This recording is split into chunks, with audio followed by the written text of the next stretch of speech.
Salve, salve galera! Camisa 8 tá na área para mais uma edição da nossa resenha esportiva multimídia do Grupo Cidade de Comunicação. Um abraço para você que está nos acompanhando agora pelo podcast, pelo YouTube do GC+, e pela tela da TV Cidade todo domingo a partir das 9h30 da manhã. E olha que o Camisa 8 dessa semana dá início a uma série de programas especiais sobre Copa do Mundo. Afinal, a bola vai rolar no Catar a partir deste domingo e o Camisa 8, claro, até o fim da Copa vai trazer uma série de convidados especiais para repercutir muito Seleção Brasileira, Copa do Mundo. Começando por hoje, que a gente vai trazer um convidado que tem muita autoridade para falar sobre Seleção Brasileira. Eu já vou passar a bola para o meu companheiro Edu Lima, que vai apresentar ele para a gente. Fala aí, Edu! Fala Balacol, fala parceiros, sejam bem-vindos aqui ao Camisa 8, Vamos trazer aqui uma sumidade no que diz respeito à seleção brasileira. Ele que além de ter vestido a amarelinha, também foi embaixador da Copa de 2014 aqui no Brasil. Vai conversar com a gente um papo legal, um papo bacana. Eu estou falando de Mirandinha aqui no Camisa 8. Miranda, seja muito bem-vinda, é um prazer ter aqui você no Camisa 8. Prazer imenso estar com você, Edu, Balacol, é uma satisfação imensa voltar a estar falando de coisas boas que é o futebol e mais ainda nesse período que estamos aí bem próximo da Copa do Mundo, falar um pouquinho de seleção brasileira. Verdade, viu, cara? A gente está fazendo esse programa, é o pontapé inicial, a Copa já começa nesse domingo, teremos o jogo de abertura, Catar contra Equador, a partir de 1h da tarde. Tem bola rolando, serão 4 semanas, viu, Mirandinha, de muitas emoções. Eu queria saber como é que está a tua expectativa, como é que o Miranda, ex-atleta, o Miranda, ex-jogador, treinador, como fã de futebol, o que você está esperando dessa Copa do Mundo? Bom, primeiro de tudo, acreditar que essa mudança foi benéfica, né, para o futebol mundial. Não existe a possibilidade de fazer Copa do Mundo no mundo árabe que não seja no final do ano, que é quando a temperatura é bem mais amena. Eu, que estive por 7 temporadas na Arábia Saudita, conheço bem o que é o calor do deserto. Mas eu tô apostando que nós vamos ter uma grande Copa do Mundo e que nós vamos ter aí pela frente algumas seleções que vão, com certeza, trazer grandes surpresas. Antes de passar para o Edu, eu queria já aproveitar e jogar logo aquela primeira casca de banana para você, viu, Miranda? Para você, quem são os favoritos, né? Fala-se muito Brasil, França, mas eu queria saber de você também quem são as seleções que você acha que podem acabar beliscando aí o título de mundial desse ano. Eu acho, Balakov, que nós temos algumas seleções que podem surpreender e não vai ser a França. A França é uma seleção, logicamente, bem preparada, já com grandes jogadores jogando em todos os lugares da Europa, mas eu acredito muito numa Bélgica que vem forte, com um trabalho já que vem sendo realizado há algum tempo. Eu acredito que, em se tratando de Copa do Mundo, não podemos deixar de crivar a Argentina, que é mais do que habituada a grandes Copas do Mundo. Enfim, tem seleções, além do Brasil, que vão realmente trazer surpresas. Mirandinha, você também foi treinador de futebol, né? E conhece ali do traçado, conhece do manejo aí com relação ao treinador para com seus atletas. A escolha do Tite, dos convocados, lhe agradou? Algum nome que não foi convocado, de repente, sendo você levaria para essa Copa do Mundo? Como é que você está vendo aí esse plantel canarinho montado pelo Tite? Bom, o Tite, ele há muito tempo ele já tinha esse grupo dele montado na cabeça dele. Eu discordo de alguns pontos, né, que são, para mim, muito claros, até mesmo porque quando eu joguei na seleção brasileira, que não foi Copa do Mundo, claro, mas 2 pré-olímpicos, um torneio de Toulon na França, uma Copa América na Argentina em 87, a excursão à Europa, onde nós conquistamos a taça Stanley House no Reino Unido, a gente sabe e tinha a certeza naquela oportunidade de que para jogar na seleção brasileira você tem que no mínimo ser titular absoluto no teu time e estar bem. E o que nós vimos na convocação do Tite, na convocação final, foi jogadores que são reserva nas suas equipes, que não são titulares absolutos e que foram convocados. Em contrapartida, jogador, vou citar aqui um nome que pode até causar estranheza, o Gabigol, que é um artilheiro, é um matador. Para mim, o melhor atacante dos últimos 4, 5 anos atuando no Brasil. e acabou que não foi convocado. Fez justiça-se ao Pedro, né, que foi convocado, mas eu ainda acredito que o Gabigol com certeza merecia estar no grupo. Beleza. Mirandinha, você falou de um jogador especial que deveria ter sido convocado, mas desses 26 nomes que o Tite levou, quem você não levaria? Jogadores que, a seu ver não mereceriam essa chance. Eu poderia já até chutar aqui um nome para você comentar se você concorda ou não com a convocação dele, que foi o mais contestado de todos, que foi o Daniel Alves. Você levaria o Daniel Alves para a Copa? Bom, eu não levaria o Daniel. Nós temos inúmeros laterais de ofício, jogando bem no futebol brasileiro, jogando bem na Europa. Foi levar um jogador que está jogando no México, né? Jogando no time do México, onde também nos últimos meses nem jogando com frequência está. Eu não levaria o Rodrigo, que é do Real Madrid, por se tratar de um reserva imediato do Real Madrid. Não tem, na minha maneira de ver futebol, não tem como você deixar de levar um titular de alguma equipe que seja do Brasil ou de fora, por conta de levar um jogador reserva de que seja Real Madrid ou PSV, PSG, quem quer que seja. E o Martinelli, eu acho que fez muito pouco no futebol inglês para ser merecedor de estar na Copa do Mundo. Os demais, tem mais gente que foram convocados, que estão ganhando a primeira oportunidade na seleção, mas esses 3 nomes eu não levaria. Edu, você tá vendo aí que o Mirandinha já tem uma posição bem firme em relação aos 26 convocados aí, né? Quem ele levaria e quem ele não levaria. Gabigol, por exemplo, se fosse a lista do treinador Mirandinha, é bom sempre frisar Mirandinha treinador, né? De carreira longa, campeão em vários clubes, inclusive campeão cearense no Fortaleza em 2009, não levaria o Gabigol, não levaria Martinelli, Daniel Alves e companhia. Eu concordo com uma grande parte aí que ele falou a respeito dos que foram convocados, né? Mas, Mirandinha, você que já vestiu a camisa da Seleção Brasileira, como você acabou de fazer menção, eu imagino que hoje seja até um pouco diferente daquela época o sentimento do jogador quando ele vê o seu nome na convocação. Não digo nem convocação de Copa do Mundo, essa realmente tem que ter um sentimento muito forte, mas em torneios com menor importância, naquela época, para o cara ser convocado, o jogador ser convocado, ele realmente sentia um orgulho muito, deixava tudo, deixava clube, ia servir a seleção. Hoje, você vê que o jogador ele tem esse sentimento de outrora, como você tinha, ou não, para o jogador, na verdade, ele prefere estar ali no clube, ele não quer se dispor a viajar para a seleção, enfim. Como é que você vê hoje o jogador, o comportamento do jogador quando ele é convocado? Tem muita diferença da sua época, por exemplo? Olha, Edu, você foi muito feliz na sua colocação pelo fato de que, na minha época, a gente, quando era convocado, era uma alegria, uma satisfação por ir defender as cores do Brasil, em qualquer que fosse a competição. Hoje, eu vejo que o jogador ele se preocupa muito com a mídia, tem muita fantasia dentro do contexto de comemorar, de pular com a convocação e coisa parecida. Infelizmente, os valores e os números que são praticados hoje no futebol mundial faz com que atletas da seleção brasileira ou de qualquer outra seleção, de qualquer que seja o país, ele não tenha aquele amor à pátria, aquela coisa que a gente tinha. Eu vou te dar um exemplo claro. Eu fui campeão pré-olímpico no Equador em 84 para os Jogos de Los Angeles. A nossa premiação foi $2.000 por cabeça. Nós voltamos do Equador, passando pela Argentina. O nosso chefe da delegação, a gente ia ficar 4 horas em Buenos Aires, ele não tinha recurso para custear um lanche para os atletas no aeroporto. Então, eu vivi o lado negativo, o lado ruim da seleção brasileira. E hoje não, hoje, diferente do que era no passado, você não tem nem como conviver com o torcedor.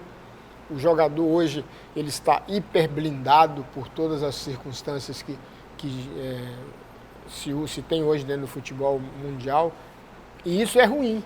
Isso é ruim porque o torcedor acaba se afastando, acaba renegando a seleção brasileira, como também outras seleções por aí afora.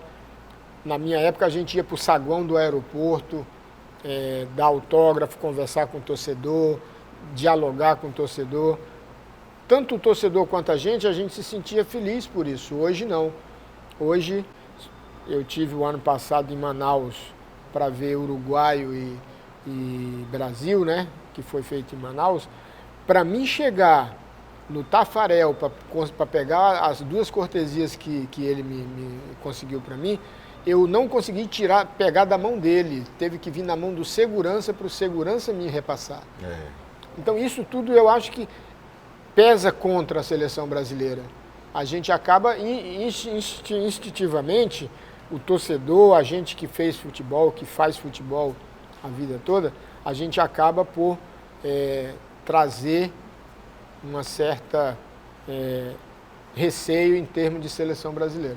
Daí você tira. Já, então tem mais Mirandinha contando pra gente muitas histórias do mundo da bola. Na volta pro segundo tempo, vamos falar da carreira do Mirandinha, passagem dele pela seleção. Tem muitas histórias, fica aí que o Camisa 8 volta já.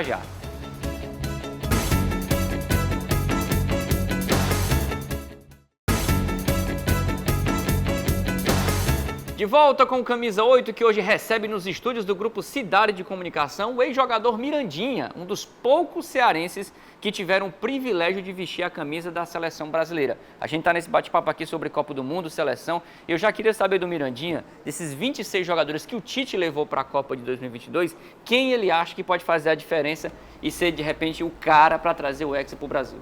Bom, eu tenho uma preferência e não é de agora.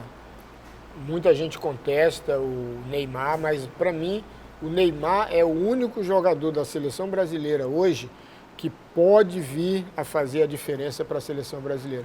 Eu sou muito temeroso com a questão da seleção pelo fato da gente ter um jogador de referência hoje entre os 26 que pode fazer a diferença. Vinícius Júnior, será que vai fazer aquilo que ele faz no Real Madrid? Eu não sei. Nós temos o Pedro que foi convocado. Será que o Pedro vai, na hora de botar a amarelinha, não vai pesar e ele vai acabar não indo bem? Então é meio que complicado, eu fico com o Neymar. Bacana. Olha, Edu, posição firme ali, Neymar como craque da Copa, quem sabe, tem tudo para isso, né?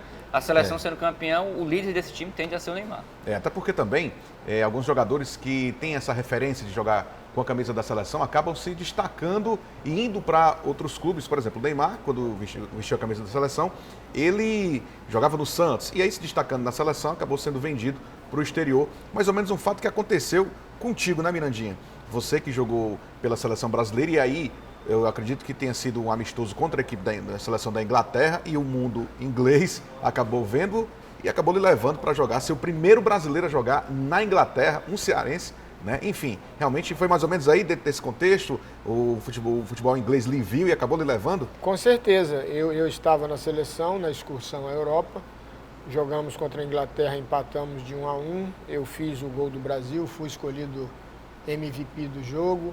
Depois, no jogo contra a Escócia, nós ganhamos de 2-0 lá em Glasgow. Eu também fui novamente escolhido como MVP do jogo. E ali selou a minha ida para o Newcastle, que investiu num brasileiro, que nunca tinha tido nenhum brasileiro dentro da Premier League. Eu fui o primeiro, mas não foi fácil. As dificuldades, as barreiras foram muitas, mas eu consegui superar tudo que veio pela frente e hoje o Brasil é representado por 25, 30 jogadores só na Premier League. Mas você que abriu esse caminho. O pioneiro, né? O cearense, né? O cearense dali da Aerolândia, muito me orgulho disso, de ter quebrado esse tabu e vai ficar para a história. Sempre que aparece algum Brasil e Inglaterra, alguma coisa envolvendo os dois países no futebol, o meu nome é lembrado, eu sou procurado para dar entrevistas. Agora mesmo tive que dar uma entrevista para falar do Bruno Guimarães e do Joelinton, né, que jogam no Newcastle. A coisa está sempre sendo movimentada por aí. É interessante, né, Edu? Você imagina uma final que pode acontecer, uma final Brasil e Inglaterra. O que Mirandinha vai ser acionado para falar sobre esse duelo, não tenha dúvida. Agora eu queria retomar um pouco sobre esse gol que o Mirandinha fez. Foi o único gol pela seleção, né, Mirandinha? Pela seleção principal, Pela sim. seleção principal. Agora o detalhe é o seguinte, não foi um gol num palco qualquer, foi simplesmente em Wembley, que é um templo sagrado do futebol ao lado do Maracanã. Eu queria saber o que representa para você ter entrado para a história, não só por ter jogado na Inglaterra, mas por ter feito um gol pela seleção em Wembley, que é o velho Wembley, né? Um estádio, Isso, um templo sagrado do futebol. Relembra esse gol e a importância de ter sido lá em Wembley, lá em Londres, né? Bom, foi um gol que marcou a minha vida pelo fato de depois ter ido para a Inglaterra. Um gol que Pelé não fez, gol em Wembley, Sócrates não fez, Zico não fez, os monstros sagrados do nosso futebol não fizeram gol em Wembley, e eu tive a felicidade de fazer o gol do empate contra a Inglaterra, o gol que representou a minha ida realmente para o futebol inglês. É interessante a gente sempre resgatar esses fatores, né, do passado, mas eu sempre, quando vem algum jogador de outra época, eu gosto muito de perguntar a diferença do futebol jogado daquela época para agora. Agora deve ter um pouco mais de intensidade, digamos assim, né? Mas naquela época não tinha só correria, tinha, na verdade, muita técnica. Fala um pouco da diferença do futebol jogado na tua época para o futebol jogado agora, Miranda. Bom, o futebol jogado na minha época era um futebol de ataque, né? Você jogava como atacante, zagueiro era zagueiro, lateral era lateral. Hoje não, hoje a coisa mudou de tal maneira que você observa os dois times dentro de um espaço de 40 metros do campo. Os 20 jogadores, no caso, jogando ali num espaço muito curto. Isso passa a demonstrar uma intensidade, mas a intensidade num espaço pequeno. Antes não, antes a gente pegava uma bola no meio do campo, você ia definir lá dentro da área. Hoje você não vê muito isso. O jogador hoje pega a bola adiantado lá no setor de ataque, ele retroage a jogada, começa tudo de novo lá atrás, a jogada de segurança que a gente fala, né, na gíria do futebol jogado hoje. Então hoje está muito mais burocrático e muito mais voltado para a parte defensiva, eu acho. Agora, Miranda, você jogou na Premier League na época que não tinha esse status todo que tem hoje. Hoje, eu acho que é unanimidade, é a principal liga do futebol mundial, né? Superando La Liga, o Calcio italiano e tantos outros. Mas como é que é para você, inclusive, relembrar imagens da sua época jogando pelo Newcastle, do que foi a Premier League, o campeonato inglês na sua época, e o que é hoje, né? Como é que é para você hoje ver essa ascensão tão grande hoje, porque os principais atletas do mundo hoje estão na Premier League, na principal liga do mundo, na Inglaterra? Bom, é diferente, né? Porque na época que eu joguei na Inglaterra, os campos eram ruins, a gente tinha até campo sintético, que era um carpetão, como era o campo do Nottingham Forest, tinha uns 2 ou 3 campos que era de sintético. A bola passava do meio do campo, virava cruzamento na área, muita bola alçada na área. Eu tive a felicidade de jogar num time que jogava com a bola no chão, porque eu tinha um Paul Gascoigne que jogava comigo, tinha o Paul Godard, que era um atacante que jogou na seleção, um meia que jogava muito com a bola no chão, que era o Glenn Hoddle. Então, muito disso foi dificultado para mim, as minhas ações, mas eu me adaptei e fiz boas competições pelo Newcastle. Maravilha. Você vê, viu, Edu, agora puxando para o Mirandinha dos dias de hoje, Mirandinha segue na atividade, né, Edu, como um cara muito influente no futebol cearense, brasileiro e mundial. Tá com, entre outros projetos, o da AFIA, né, Edu? Você vê que hoje ele já veio aqui gravar o programa hoje vestido com a camisa da AFIA. É um cara que veio para gravar com a gente direto do PV, saiu do Presidente Vargas e veio para cá. O homem continua em plena atividade, participando de competições. Hein? É verdade. E é interessante a gente ter o Mirandinha aqui para falar sobre futebol, porque ele conhece tanto dentro ali das 4 linhas, mas também ali do lado de fora. Mirandinha, como é que você está vendo hoje os técnicos do Brasil, né? Hoje existe uma procura muito grande pelos técnicos de fora, né? Por exemplo, Fortaleza nessa semana acabou renovando com o Juan Pablo Voivoda, né? Contrato de mais 2 anos. E apesar da grande procura por outros clubes daqui do Brasil. Como é que você está vendo os técnicos hoje aqui no Brasil e essa demanda por técnicos de fora? Olha, eu estou muito feliz. Esse ano foi um ano de conquistas de nós treinadores brasileiros. Nós temos o Abel Ferreira campeão pelo Palmeiras, mas nós temos o Mano Menezes, né? Campeão, vice-campeão com o Inter. Nós temos o Dorival Júnior fazendo um belo trabalho no Flamengo, campeão Sim. da Libertadores, campeão... Que veio do Ceará e foi para lá, né? Que saiu do Ceará para ir para o Flamengo. Nós temos o Diniz no Fluminense, nós temos inúmeros treinadores brasileiros pontuando aí entre os 10 melhores do futebol brasileiro. E logicamente que o intercâmbio ele é importante, ele é interessante, mas a gente precisa voltar a valorizar o que é nosso. Eu sou muito voltado para a coisa de que nós temos grandes profissionais e a torcida, os torcedores, a imprensa precisa voltar a dar esse amparo e esse carinho aos nossos treinadores. Maravilha. Perfeito. Mirandinha, para a gente fechar com chave de ouro do programa aqui, em poucas palavras, só diz para a gente, na sua opinião, quem deve ser o sucessor do Tite na seleção após a Copa?